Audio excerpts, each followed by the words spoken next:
Hindi ko po maintindihan bakit parang dito hirap na hirap po siya mag-Tagalog. When in fact, sa Congress po, noong November, yung Tagalog naman po ang sagot niya. Ang tanong po sa kanya, ni Congressman Luisto, payment of incentive, 11 po. Would you know whether this amount would total 120 exactly? Yes, ma'am. I-total ko po yan, ma'am. 120 million po. It's all puro Tagalog, Mr. President. What is this? I mean, mabuti po sana, pati yung discretionary, and she's a government official, she doesn't know what discretionary means is. I mean, what it means? Dito po, puro sumasagot naman po siya. English, Tagalog. Yes po. Are you aware? Opo. O may authority, special dispersing officer. Kasi po, wala akong alam kung paano po i-implement ang mga confidential.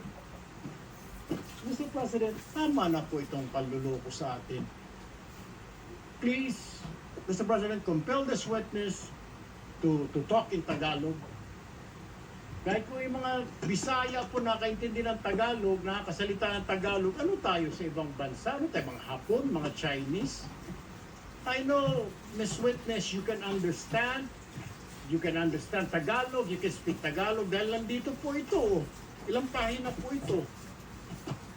Tagalog po yung sagot po ninyo. English po, sumasagot kayo. Tinatanong kayo ng English, sumasagot po kayo. Bakit ngayon parang hirap na hirap? Kailangan i-translate sa Tagalog, sa Bisaya, sagot, Tagalog, Bisaya, Tagalog, Bisaya. Kaya po, tayo isang taon dito, Mr. President. Ito po yun. Sumagot naman po siya. Alam nga ba naman, lulukuhin tayo ng nagtatranscribe po nito. Sagot niya.